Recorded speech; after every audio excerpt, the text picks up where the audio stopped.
32.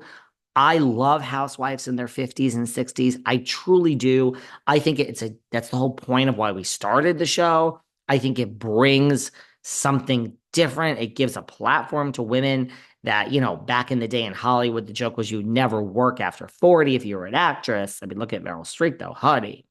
Nicole Kidman, honey. But when you compare Karen to Mia and Jazzy and these others, Ashley Darby, she to me is starting to age out. Again, I feel the world is full of ageism. I'm not a fan of it. I'm just saying from oh my God, like you should hear the things I was used to sit in meetings when I was in HR, and I mean the things people would say. I'm not even going to tell you where, but in charge of hiring. I was told by the owner of one company, and it's someone pretty well known, you can't hire fat people and you can't hire old people. Now, that's a direct quote. Now, I then, of course, was like, you understand what you just said is against the law, but it was that was the end of it. And then somebody heavyset was walking around the office, say like 2 months later. I fucking got called in. It's a real story. I got called in and I was like, who is that person? First of all, I'm like, who are you talking to? We had to figure out who this person was that this owner was talking about, he or she. And they were like, when was this person hired? And I had to go like, okay, 3 weeks ago. Then I was told, well, I spoke to you about this like 2 months ago. I said, no more old people, no more fat people. So you're telling me you hired this person 3 weeks ago. Like, are you not listening to me? And I'm like, are you a moron? Like everything, this is against the law. But the point is, I've also been in conversations where it's like, I was told, you get someone's resume, you need to look at the date it starts. Like, in other words, like a trick that a lot of people do in resumes. I don't know if you ever did this. Like, if your resume starts at a certain date that is perceived, like, say you're in a certain age, you would take your day of graduation off. Like, a lot of people would do that. It's common practice. And then say you had like 4 jobs in the beginning that were just not relevant to the fact that you're a vice president now, you would take those off. So your resume would start at a certain date, like for your first experience. And it really, like, say it started in like whatever, 1999, but your resume really started in 1989. You didn't really lie. You just took the date of graduation off. So, and you could ask someone, at least back when I ran, I mean, God knows what the laws are that way. You used to be able to ask someone with the year they graduated because you would be able to say, well, what did you do after that? Why is there a 10-year? You used to be able to ask these things. But the point is, I was told, like, oh, you need to look at this. And look, the point is, there's such age discrimination in the world, which I think is disgusting. But from a corporate point of view, housewives see, I mean, it's very clear that everyone they hire is of a certain age. I think all the new Vander kids are going to be like early to mid to maybe late 20s. I don't even know if you're going to see any 30s in there. I don't know if you're going to see any outliers like Jax or Kyle Cook on Summer House. I think it's going to be a bunch of 20 somethings. But my point is, I like older housewives, but and I'm not saying 50 is old, trust me. But when you compare Karen, now that I've seen this video, she seems like the Margaret. Like Margaret reads older to me when she's in scenes with Cabral and Fuda. She just, and I don't mean older in a bad way. I just mean like you stand out. Like it doesn't seem so. Karen is now in that phase for me, and I'm trying not to go there because I love Karen. And I do think that the corporate directive at Bravo is a certain age. And so, like, I don't know, maybe it is her time. God, I talked about this for a long time. Andy said, I think it's all sad. That's his statement. He hasn't really processed it yet, but I think it's very sad. I mean, that doesn't mean she's getting fired. I mean, have you commented on Shannon? Do you think that's sad, bro? Maybe he has. I mean, look, we also had Luann, my good friend. I mean, we have had many mugshots in Bravo history. So I don't know. Yeah, maybe it is Karen being treated differently if she's fired. Maybe. I'm not saying that that's not the case. I'm not saying all these other arguments don't have a valid point. And then look, you look at like James. I mean, this is another example, like Ramona Singer.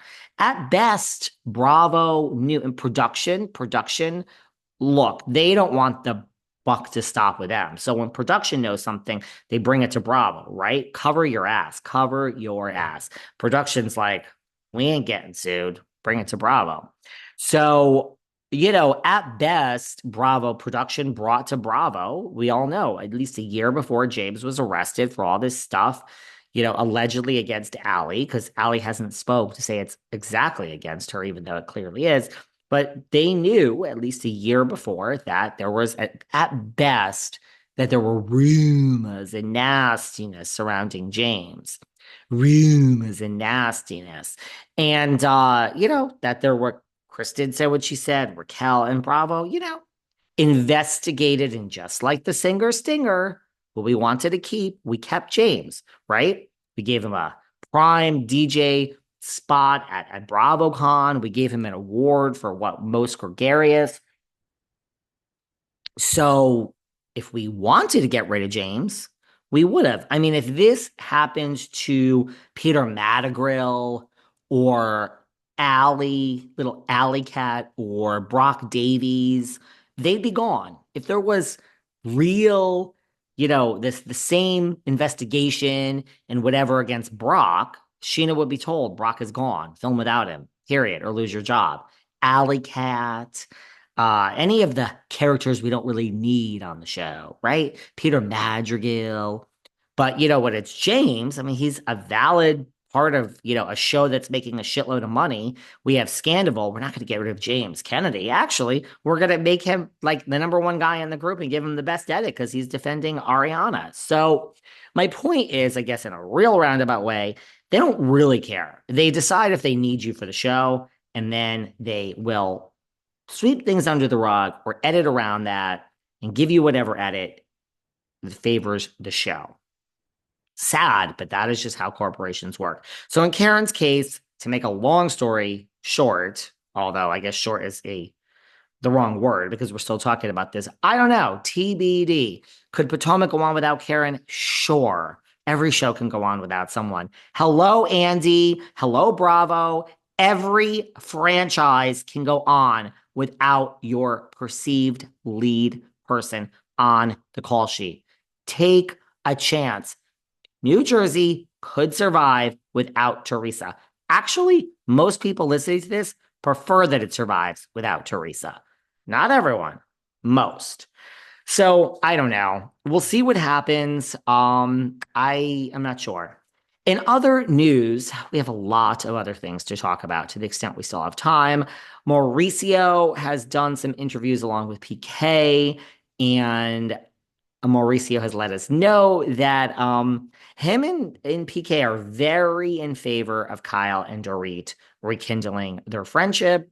Mauricio has made a point that, when you break up with someone or have a problem and then you come back together, often you are stronger than you were before. I agree with that. There's a lot of friendships. Listen, you all might think, I sit up here on my throne, and when I say that, I say it sarcastically, with my glass house behind a microphone, like a keyboard warrior, and I have all these visions of life, and a lot of them are actually the way to go. That's why people book me for podcast, business, and life coaching on the weekends per hour, and we could do it during the week too. But I am very good at avoidance, is what I'm trying to say in my personal life. So I love sweeping things under the rug. I love not dealing with them. Not that I'm afraid to, but one, I'm too fucking busy with work and I'm exhausted.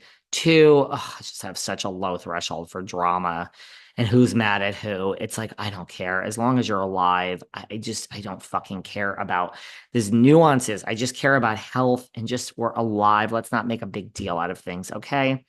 So I'm good with avoidance, but I do agree that if you don't avoid things, which is really the right way to be, and you address them and you work them out and both sides talks, Dorit will have to shut the fuck up and let Kyle get a word in edgewise. If you talk it out, Mauricio, I agree with you.